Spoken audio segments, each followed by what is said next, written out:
Kami kelompok 6 MFE 76 membahas strategi bisnis PT Internasional Primakol tahun 2025 sampai 2029 sebagai tugas Departemen Manajemen Strategi.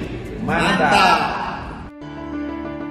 PT Internasional Primakol merupakan perusahaan tambang batu bara yang berada di Provinsi Kalimantan Timur. Berdiri pada 8 September tahun 2005 dengan kepemilikan 51% oleh PT Bukit Asam Tbk dan 49% oleh PT Mega Raya Kusumo. Dengan luas wilayah pertambangan saat ini 3.238 hektar, mencakup wilayah Kelurahan Handil Bakti dan Bantuas, Kecamatan Palaran.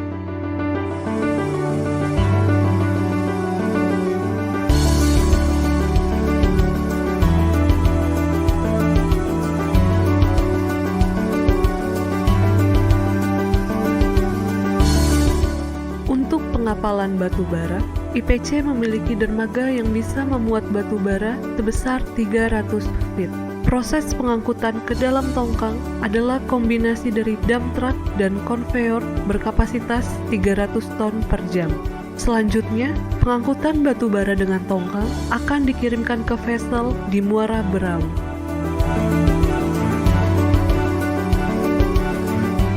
Kami memiliki komitmen untuk memenuhi baku mutu lingkungan. Pengolahan limbah dan pemantauan berkala kami lakukan dalam rangka mengelola kualitas air area penambangan. Sebagai perusahaan energi yang berwawasan lingkungan, kami telah mempersiapkan proses reklamasi tambang, dimulai dari sebelum produksi hingga penutupan tambang. Sampai dengan tahun 2021, luas area yang sudah direklamasi dan direvegetasi sebesar 330,14 hektar.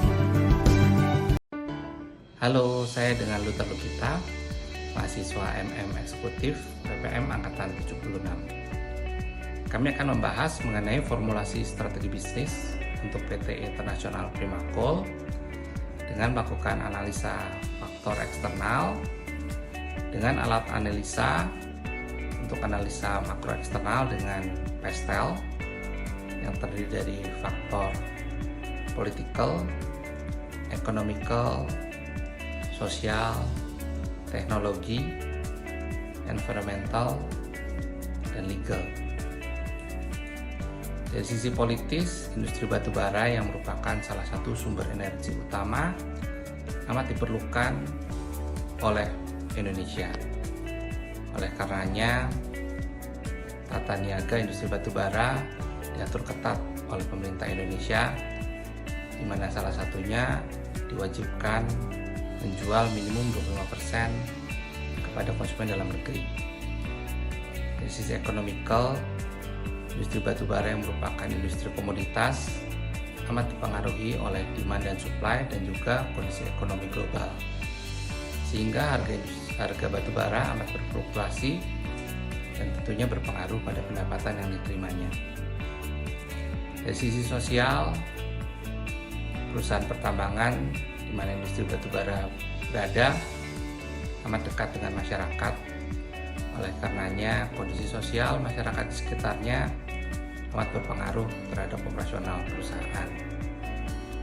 Dari sisi teknologi, industri batubara juga syarat dengan teknologi, di mana teknologi yang mumpuni diperlukan untuk memastikan perusahaan dapat beroperasi secara efisien. Dari sisi environmental, kita sama-sama tahu bahwa industri batubara yang merupakan industri yang berbasis karbon amat mempengaruhi lingkungan. Oleh karenanya, kita perlu berhati-hati dan menjaga lingkungan dengan baik. Dan dari sisi legal, industri batubara juga merupakan industri yang highly regulated, di mana perusahaan batubara harus memiliki izin-izin, baik izin operasional, izin analisa dampak lingkungan, dan izin-izin lain untuk dapat beroperasi dengan baik. Lalu kami juga akan melakukan analisa dari sisi eksternal mikro dengan menggunakan alat analisa quarter 5 forces, di mana akan dilakukan analisa terhadap 5 kekuatan yang terdiri dari kompetisi, threat new entrants, kekuatan tawar dari supplier, kekuatan tawar dari buyer, dan juga threats dari produk substitusi.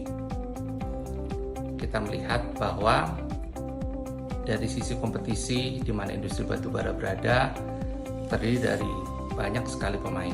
Oleh karenanya kompetisi berlangsung dengan cukup ketat.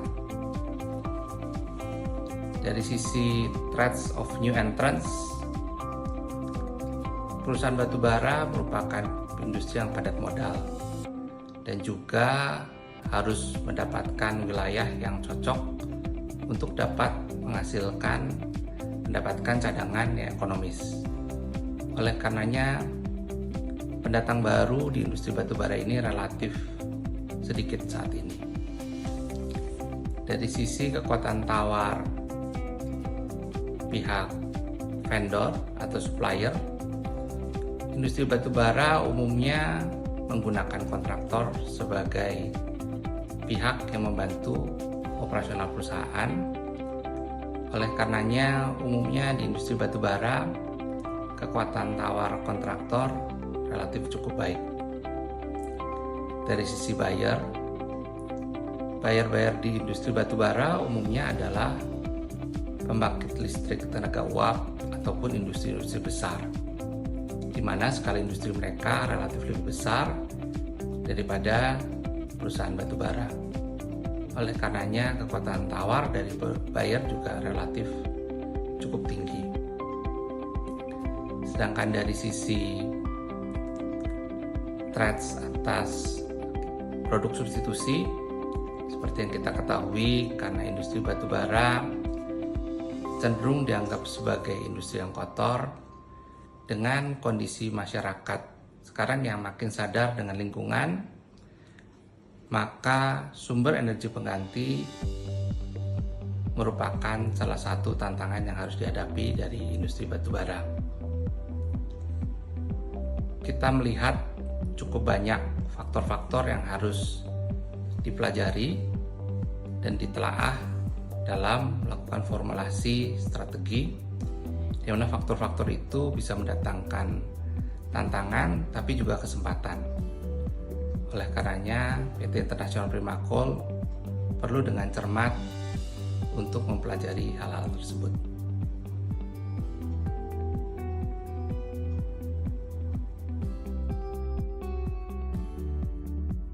Untuk analisa value chains, International Primakol memiliki kegiatan primary activities dan support activities. Untuk primary activities terdiri dari inbound logistics, di mana IPC memiliki cadangan batubara yang mencukupi sampai dengan akhir masa berlaku izin operasinya, yang merupakan bahan baku utama. Dari segi operations, proses penambangan IPC menggunakan metode penambangan terbuka atau open pit yang memerlukan pembukaan tanah penutup yang relatif banyak. Selanjutnya pada outbound logistik, distribusi produksi IPC mengirimkan batubara ke dermaga untuk pengapalan menggunakan tongkang. Batubara dijual ke pasar domestik dan internasional dengan komposisi 75% ekspor dan 25% domestik. Selanjutnya pada marketing and sales, strategi pemasaran IPC memiliki basis pelanggan yang luas, baik domestik maupun internasional. Strategi pemasaran difokuskan pada diversifikasi pasar dan produk untuk mengurangi ketergantungan pada satu segmen pasar. Selanjutnya pada servis, layanan pelanggan IPC menyediakan layanan pelanggan yang responsif untuk menangani keluhan dan kebutuhan pelanggan. Layanan ini penting untuk mempertahankan kepuasan dan loyalitas pelanggan. Dari kegiatan support pada analisa value chains, terdiri dari firm infrastruktur yaitu IPC memiliki struktur organisasi yang mendukung operasional tambang batubara dengan fokus pada efisiensi dan produktivitas. Pada sisi Human Resources Management, rekrutmen dan pelatihan IPC memprioritaskan pengembangan kapasitas karyawan melalui pelatihan teknis dan manajerial. Pengembangan keterampilan ini penting untuk mendukung adaptasi kebutuhan industri masa depan dan inovasi. Selanjutnya pada bidang technology development, IPC terus berinovasi dalam melakukan proses produksi dan operasional untuk tetap kompetitif di industri yang sangat dinamis. Pada sisi procurement, IPC mengelola pengadaan barang dan jasa dengan efisien untuk mendukung operasional tambang, sehingga pengadaan ini mencakup peralatan tambang, teknologi, dan bahan pendukung lainnya.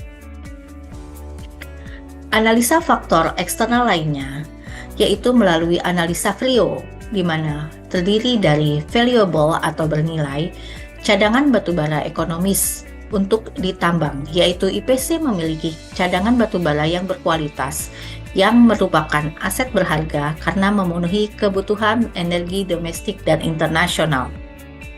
Selanjutnya, pada tahapan value selanjutnya yaitu rare atau langka, di mana tidak semua perusahaan tambang memiliki akses ke cadangan batubara yang ekonomis dan berkualitas seperti IPC, sehingga menjadikan aset IPC merupakan aset yang langka atau rare. Selanjutnya, stabilitas keuangan yang memungkinkan investasi dalam teknologi baru dan diversifikasi bisnis adalah keunggulan yang tidak dimiliki oleh semua perusahaan tambang. Dari sisi inimitable atau sukar ditiru, pengalaman dan keahlian operasional yang bertahun-tahun dalam industri tambang, batu bara, dan keahlian operasional yang dikembangkan oleh IPC sangat sulit ditiru oleh pesaing baru. Hubungan dengan pelanggan dan pemasok, hubungan yang sangat kuat dan terjalin lama dengan pelanggan dan pemasok memberikan keunggulan kompetitif yang tentunya sulit ditiru oleh pesaing. Selanjutnya, pada sisi analisa value lainnya, yaitu organize atau terorganisir, yaitu struktur organisasi yang efisien, di mana struktur organisasi IPC mendukung operasional yang efisien dan produktif dengan manajemen yang berkomitmen pada visi dan misi perusahaan. Pengembangan sumber daya manusia, IPC memprioritaskan pengembangan kapasitas karyawan melalui pelatihan teknis dan manajerial yang mendukung adaptasi terhadap kebutuhan industri masa depan dan juga mementingkan inovasi. Sistem manajemen risiko IPC memiliki sistem manajemen risiko yang komprehensif untuk mengidentifikasi dan mengelola risiko operasional dan keuangan, serta memastikan stabilitas keberlanjutan perusahaan. Perkenalkan, nama saya Komang Adi, mahasiswa PPM Eksekutif Angkatan 76. Kami akan membahas bagaimana lanjutan dari analisis eksternal faktor dan internal faktor yang diperoleh dari EV dan IV score. Kemudian hasil skor tersebut disesuaikan dengan analisis IE matrix, diperoleh posisi IPC pada kuadran 5, yaitu dengan strategi hold and maintain. Ini berarti IPC memiliki kekuatan yang cukup untuk bertahan, tetapi harus meningkatkan daya saing melalui penetrasi pasar dengan meningkatkan pemasaran dan ekspor, pengembangan produk dengan meningkatkan kualitas batubara yang bersih, diversifikasi terbatas dengan mulai berinvestasi di sektor energi terbarukan. Dari hasil analisis yang telah dilakukan, kita menentukan strategi bisnisnya dengan melakukan pemilihan strategi menggunakan analisis QSPM, sehingga diperoleh strategi utama. Pertama, diversifikasi ke energi terbarukan. IPC akan mulai memanfaatkan lahan bekas tambang untuk proyek tenaga surya. 2. Penerapan teknologi berkelanjutan, investasi dalam otomatisasi dan pemantauan digital untuk meningkatkan efisiensi. 3. Ekspansi pasar global, menargetkan negara-negara berkembang yang masih mengandalkan batubara sebagai sumber energi. Dengan penyusunan strategi bisnis IPC ini, saya mendapatkan pengalaman dan pemahaman mendalam terhadap praktik penyusunan strategi bisnis, dan Saya ucapkan terima kasih atas pengetahuan yang telah diberikan oleh Bapak Joni Pangestu dan Bapak Setiadi sebagai dosen pengajar materi manajemen strategi. Terima kasih. Baik, kita sudah simak pembahasan dari teman-teman kelompok 6 terkait dengan strategi bisnis internasional Primakol 2025-2029, di mana kita telah mendengar mengenai analisis eksternal perusahaan menggunakan Pestel dan Porter 5 Forces, dan juga telah dilakukan evaluasi eksternal perusahaan menggunakan EV Matrix. Berikutnya, analisis internal kita gunakan Value Chain Analysis, dan juga telah dilakukan evaluasi internal perusahaan menggunakan EV Matrix. Gabungan antara EV Matrix dan EV Matrix ini, maka kita lakukan evaluasi EE Matrix sebagai alat manajemen strategis yang digunakan untuk menganalisis lingkungan bisnis dan kedudukan strategi perusahaan IPC. Berikutnya, untuk menentukan strategi yang dipilih, kita lakukan QSPM atau Quantitative Strategic Planning Matrix, yang akhirnya didapatkan strategi Hold and Maintain. Dengan Hold and Maintain ini, maka strategi bisnis yang akan dilakukan IPC adalah penetrasi pasar, di mana fokus pada pasar yang ada dengan produk yang sudah ada, serta strategi pengembangan produk, yaitu pembuatan produk baru dengan pasar yang sudah ada. Dengan strategi bisnis yang tepat, yaitu Hold and Maintain, maka International Primakol siap menghadapi masa depan. Tidak hanya memastikan kelangsungan atau keberlanjutan bisnis, tetapi IPC juga berkontribusi terhadap pengurangan dampak lingkungan. IPC tentunya harus terus berinovasi untuk mencapai visi perusahaan, yaitu perusahaan energi yang bertanggung jawab dan berdaya saing. Semoga paper strategi bisnis PT International Primakol 2025 sampai 2029 ini dapat bermanfaat untuk pembelajaran dan dapat memahami terkait dengan penerapan manajemen strategik dalam perusahaan. Terima kasih kepada Pak Joni Pangestu, Pak Setiadi, dan Ibu Wilsa atas bimbingan kepada kami MMA 76. Kami dari kelompok 6, Aditya, Luther, Komang, dan Santi pamit undur diri. Terima kasih. Wassalamualaikum warahmatullahi wabarakatuh.